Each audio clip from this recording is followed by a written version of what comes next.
Aesthetics is the philosophical study of beauty and art. Although it may appear that art implies the idea of beauty, a little introspection reveals that they are in fact very different things.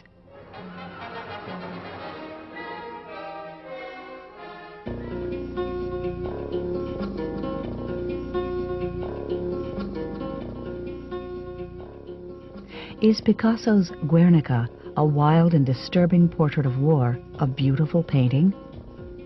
Some would say yes, others would assert that it's not beautiful per se, but most would agree that it is indeed a work of art. The question is, how do we know this? Kant said that what causes satisfaction in the judgment of the beautiful is pure form experienced in selfless contemplation. Kant took up the appreciation for the artist as creator, first articulated by Addison in 18th century England, and inspired by Longinus's Treatise on the Sublime, and gave it an influential and highly original formulation.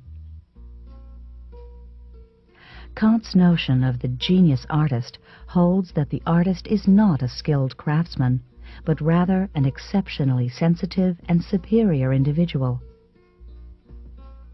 It is in the work of the genius, the inspired artist, that nature shows her hidden face. Through the genius, nature set rules to art. At the end of the 18th century, Friedrich von Schiller adopted and expanded upon Kant's ideas. Schiller proposed what he called an aesthetic education, designed to imbue students with appreciation for and understanding of the arts. Schiller held that art makes us more human, and is the necessary condition for any social order based on rational freedom, as opposed to totalitarian constraint. When we develop our aesthetic capacities, we develop our moral capacities, so much so that aesthetic education renders moral education superfluous.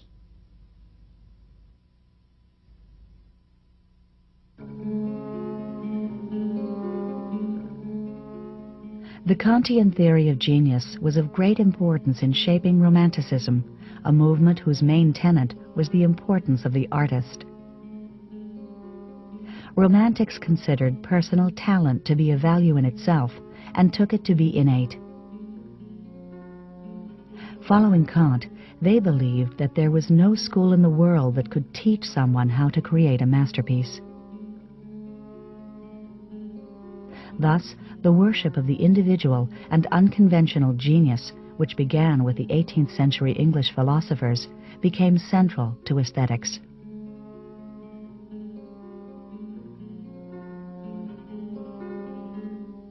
In the 19th century, few would have doubted that Romanticism was the last word in aesthetics.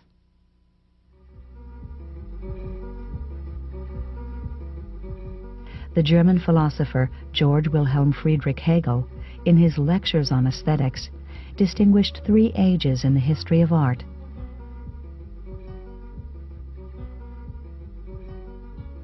Eastern or symbolic art, which is expressed through allegories, classical art, and romantic art. Hegel believed that through art the individual expresses what she is and what she may become.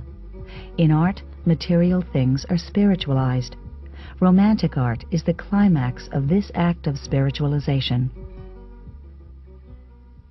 The work of art is a sensible object, not only for the sensible intuition, but also for the spirit. The beautiful is defined as the appearance or the sensible reflection of the idea, of the absolute. Hegel represents a turning point in aesthetics because he rejected representational theories of art. For example, that art imitates nature, and paved the way for the expression theories that were to dominate the 20th century.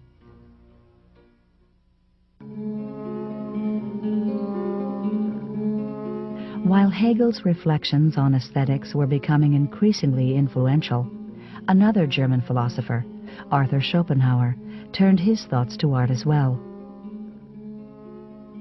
Inspired by Hinduism, Schopenhauer believed that the world is a fabric of appearances woven by our intellect. Reality itself is nothing more than the will to live, which inheres deeply in all things, not only in living creatures, but also within inanimate nature. This blind force, this impulse to live, only reveals itself through artistic contemplation. Music, above all, embodies the will to live through its incessant momentum and energy. For Schopenhauer, as for no other philosopher, music was the highest of the fine arts, the romantic art, the art of his century. Schopenhauer's theory on music as the embodiment of will was among his most important contributions to aesthetics.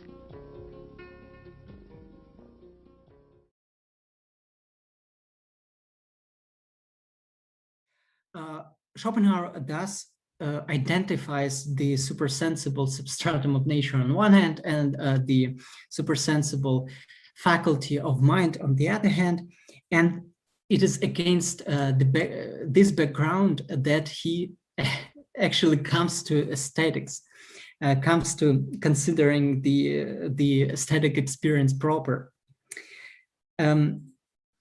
As he writes, quote, "As theoretical reason, we see it, namely the better consciousness, supplanted and in its place genius. As practical, we see it supplanted and in its place virtue."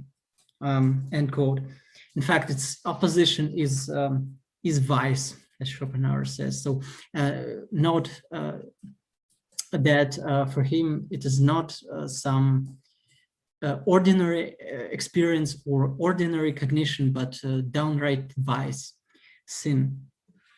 Consequently, he states that the essence of aesthetic experience is the, quote, theoretical negation of the temporal world and affirmation of eternity, just as the practical negation and affirmation of those two are asceticism and virtue, end quote. So the first kind of positive aesthetic pleasure that can be reconstructed on the basis of this early reception of Kant's philosophy by Schopenhauer is that this positive aesthetic pleasure is essentially the pleasure that we take in recognizing our own supersensible vocation, the pleasure that aesthetic experience reveals, and the supernatural substratum of nature, the recognition of the fact or of the idea that behind nature there is something supersensible that cannot be grasped by merely the ordinary cognitive faculties that Kant dealt with. Within the framework of the metaphysics of the better consciousness, aesthetic pleasure is thus constituted by an insight into our own, into our unity with the supersensible and divine, which is identical with the morally good.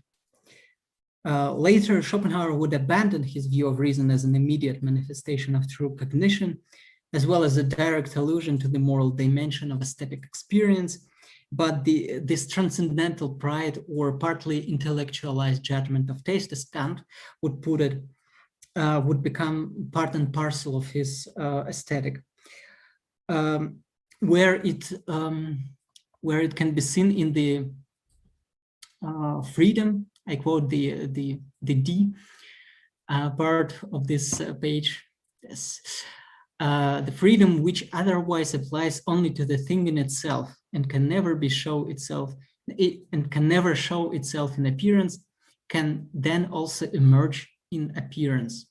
Or as Sandy nicely put it, the subject sense of her existence as transcending of the phenomenal world. I think this is a very fallacious formulation. I will use it everywhere I can.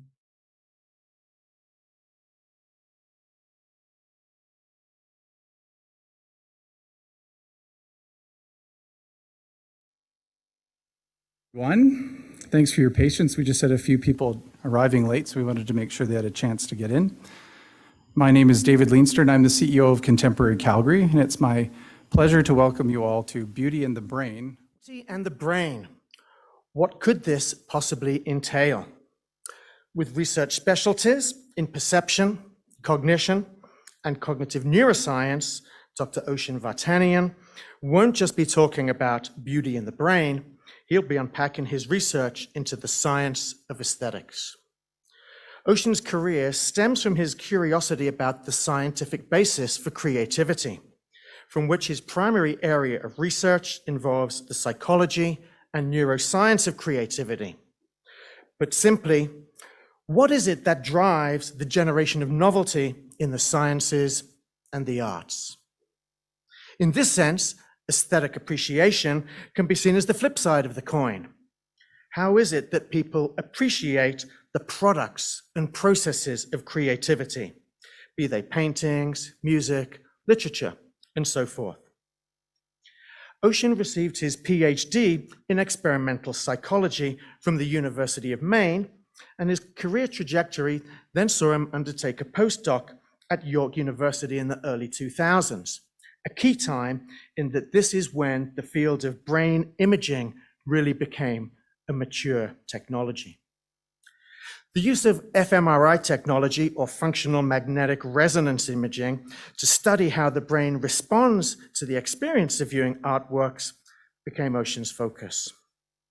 And although the discipline itself of empirical aesthetics, that is, as he reminds me, the studying of aesthetics scientifically, and that this dates back to the 19th century, Oshin pointed out kindly to me earlier today, it's only really very recently that the effects of technology and the study on the brain are happening in vivo, that is, with the biology of living organisms, ourselves, in this instance as humans, with our brains interacting live with artworks.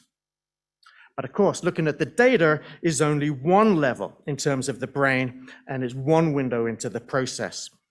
In this regard, I encourage you to be ready for Oshin to tell us more about the importance of brain interaction with art on a social and contextual level.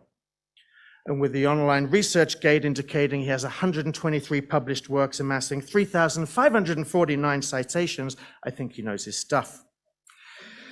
Of course, his visit is extremely timely, as David mentioned, the rich exhibitions currently on display here at Contemporary Calgary, the study of form, the beauty of aesthetics and paint in its own right, contextual topics, feminism to mental health, and to gender and diversity. What better time could we all be getting together today? Not just an assistant professor in the Department of Psychology at the University of Toronto, but clearly an expert on neuroscience and aesthetics.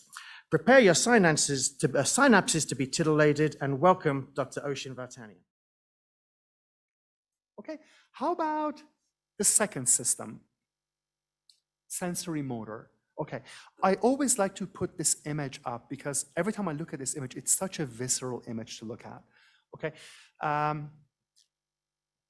and you don't necessarily have to be of a particular religious orientation to feel that. So this is that moment when the skeptic, Thomas, is putting his finger into the torso of Christ to verify that the story that he's heard about the resurrection is actually true. Every time you look at this picture has a very strong visceral impact. It has a really strong sensory quality. A very similar thing happens if you look at Lucia Fontana's cut canvases. Okay, it almost feels like having a paper cut. Okay, every time I look at them, the feeling is still there. It never really subsides for me. Okay, very strong sensory component. Okay. A very similar thing with this beautiful sculpture by Michelangelo. You can sort of feel the weight of what he's carrying. Okay, so again, a very strong sensation that is coupled with the visual stimulus. Okay, now, why is it that you feel this way? So David Friedberg and Galeazzi have this really strong thesis that a very important essentially what they argue is a prerequisite for really getting something out of artwork is to go through an empathic experience with the art. Okay, in other words, you look at the artwork and the content is able to move you in an empathic way. But how would it be able to move you?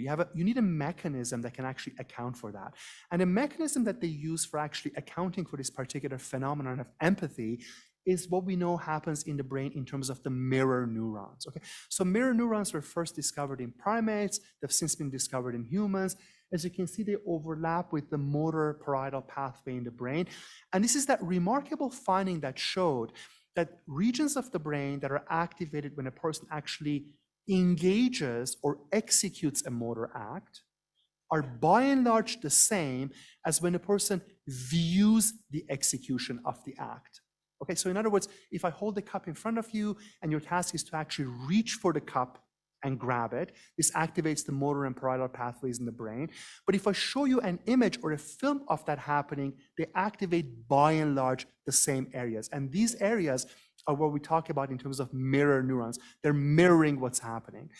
So Friedberg and Gallese have argued that this mirroring mechanism is the neurophysiological mechanism that allows a person to experience empathy, not just in terms of art, but also when they're looking at artwork. So for example, when you look at those Lucia Fontana's cut canvases, for example, that feeling that I described where I kind of feel like I have a paper cut, is this mirror neuron allowing me to experience that by empathizing with the percept that I'm looking at.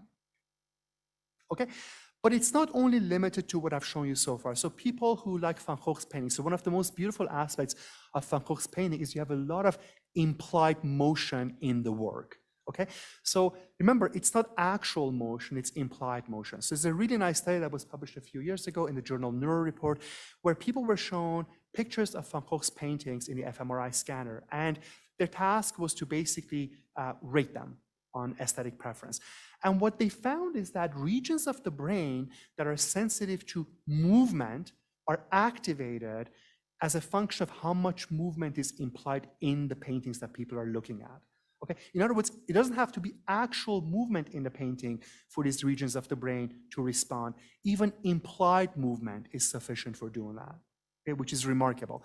Now, interestingly, in the image that you see down here for preference, regions of the brain that were involved in computing preference for these images were not the same regions. So those are in the prefrontal cortex. In other words, you've got regions of the brain that are sensitive to implied motion, and then regions of the brain that are sensitive to how much a person actually has a preference for a particular image. They're very similar time courses. So the authors argued that it's really the combination of detecting movement and your aesthetic preference that derives judgment.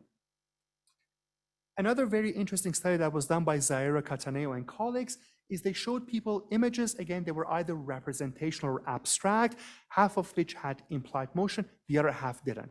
But they used this very cool method called transcranial magnetic stimulation, TMS, whereby what you can do is you can disturb activity in a brain region temporarily to see whether this might have an impact on judgment. It's a very interesting method to use coupled with fMRI, because as I mentioned to you before, fMRI is completely correlational.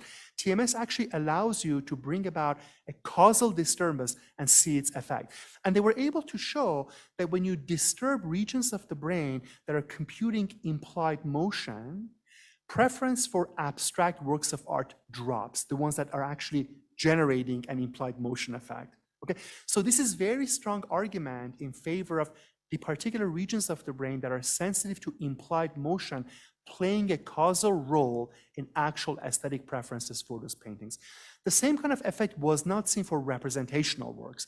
And their argument was that in representational work, you already have a lot of content that dictates preference levels, and there you have more robustness of judgment that is not as sensitive to disturbance by TMS.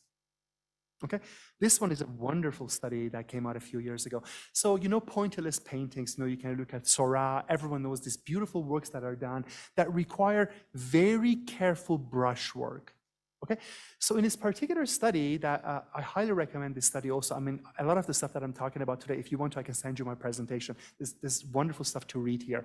So that people go, it was a behavioral study, not an fMRI study. So people are looking at pointillist paintings, and they have to generate an aesthetic rating for what they're looking at. Except right before they looked at them, they were shown one of three different kinds of images.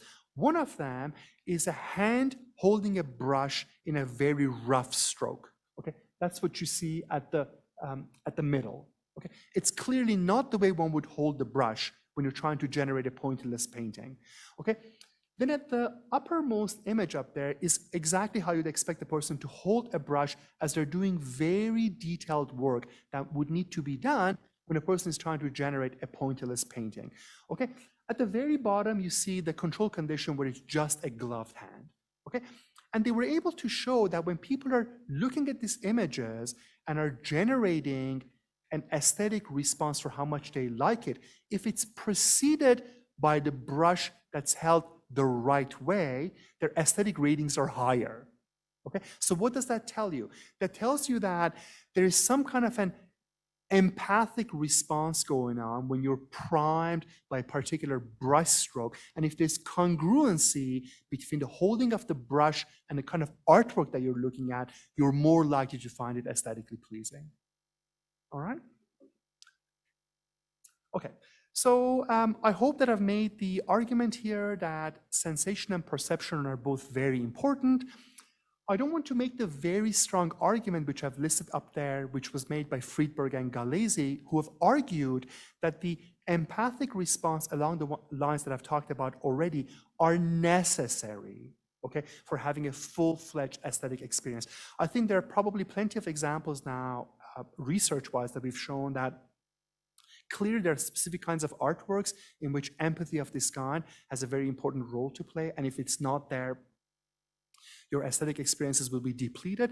But there are lots of other artistic categories for which this may not necessarily be a prerequisite. But it's important to just remember that there's a large amount of data now to show that your empathic responses and your sensory motor engagement with an artwork can actually impact preference levels. As I said before, I'm clearly running a little late. I hope it's fine. I don't see anybody leaving just yet. You might just be trapped here with me for a while. I'll probably try and go through this a little bit faster. So this one has to do with the knowledge meaning system. So remember, I've talked about two systems already. The third one, this one is probably the most interesting one. It has to do with all kinds of contextual and cultural factors that come into play to impact your preference level. So this is a really nice study that was done a couple of years ago where they had people in the fMRI scanner. They were shown self-portraits of Rembrandt. They were told that some of them are fakes and some of them are works by the actual master. And the idea was to see whether showing a piece of work to a person and tagging it as a fake work has an impact on preference level and brain function. And what they were able to find is that when you're comparing fake paintings, at least what's supposedly fake from the perspective of the viewer to what are supposed to be actual authentic works of art, you have increased activation in regions of the brain that encode reward, but also the precuneus. Precuneus has a very important role to play in memory, also has a really important role to play in consciousness. Okay, so the idea here being that when people are looking at a work of art, it's not just the stimulus features of the artwork that are important, but the context within which the art is viewed can also impact preference levels. Okay, this one is another wonderful study that was done in Denmark where people went into the fMRI scanner. They were shown different kinds of images. If for anyone who's been to Denmark, there's a beautiful gallery just outside of Copenhagen called Louisiana, where they have a beautiful storehouse of wonderful, wonderful artwork. So people went into the fMRI scanner. Again, they were shown different kinds of images that were either sourced from Louisiana, and this is what they were told in terms of, this is what the subjects were told in the fMRI scanner, or they were computer generated. An important thing to remember is that from a perceptual perspective, all the images are the same, but it's the way in which they're introduced to the person. You're creating a context effect. You're saying, this one is from a proper museum, this one is computer generated. They were able to show that when the same image is considered to be computer generated, there's a significant drop in liking for it. Okay. More importantly, when people tend to look at a painting that is supposedly from a museum, the regions of the brain that are encoding reward, especially the orbital frontal cortex, is significantly more activated. Okay, so again, it's not just what you're looking at that matters, but the contextual environment within which the work is produced can actually impact judgment. Okay, this is another study that was done. This was a very interesting study because people went to the fMRI scanner. Again, they were shown different kinds of images. You can see pairs of images. In every pair, one image is a proper work of art. Okay, in the other one, it's compositionally and content-wise the same, but it's clearly not a work of art.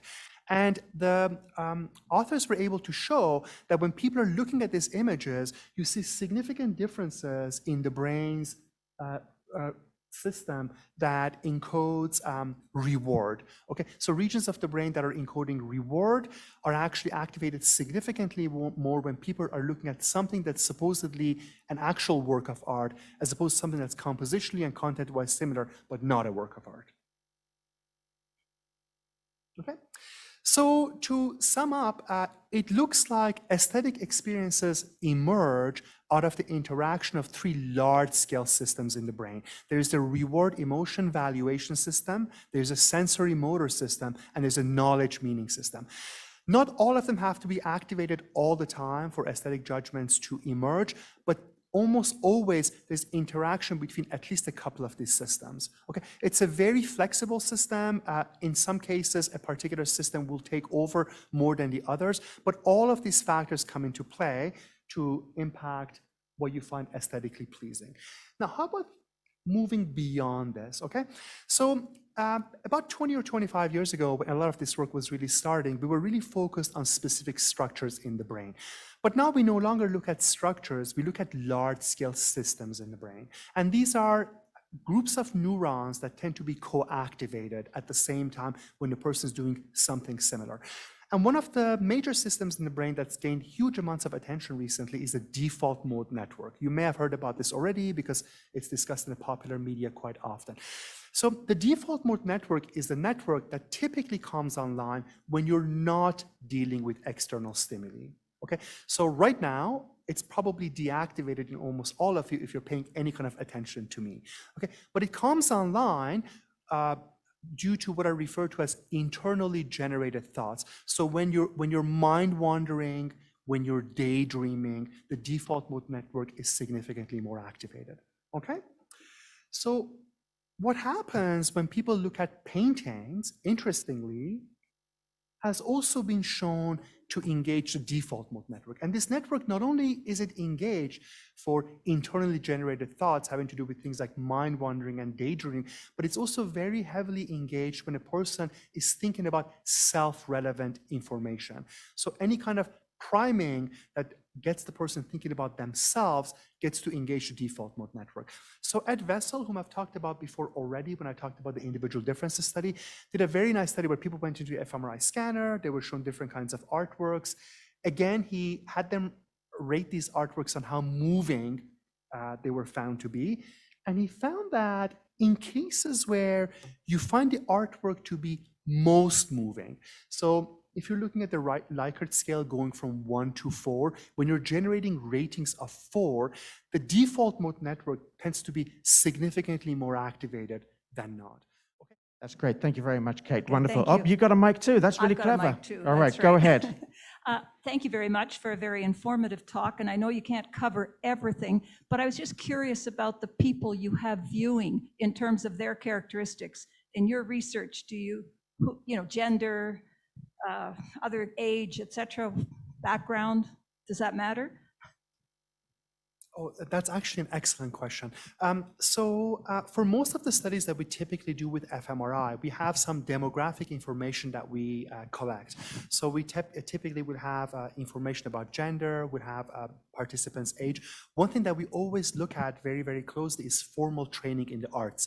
That could be a whole different lecture if I'm invited back, okay? So in empirical aesthetics, probably one of the most robust phenomena that we know of is the impact that formal training in art has in the way people perceive things. And the effects are very strong and profound. Well, Karen and I were talking about this last night, for example. So to give you a flavor of how this research looks like, for example. So For people who've got no training in the visual arts, say I present you with a particular painting and I collect a beauty rating from you. Okay, so you can, for example, rate this painting going on a scale of, say, 1 to 7. And then what I typically will do in our lab is we grayscale the painting, remove all the color information, and collect a second preference rating. So what you tend to see in people with no training in art is that there's a significant drop in their preference level when that color information is removed, kind of suggesting that a lot of the preference is kind of driven in some ways by the superficial perceptual features of the artwork that they're looking at. Now, in people with the proper formal training in visual art, when you collect ratings with the stimuli in color versus no color, there's almost no difference in preference level. And the idea there is that a person with formal training in visual art, who's been kind of trained to look at paintings in a specific way, is looking at the geometric structure and the underpinning of the work of art, which of course is unaffected when you remove color information. So that kind of information is very important to keep in mind when you're analyzing data, in the absence of which it becomes very difficult.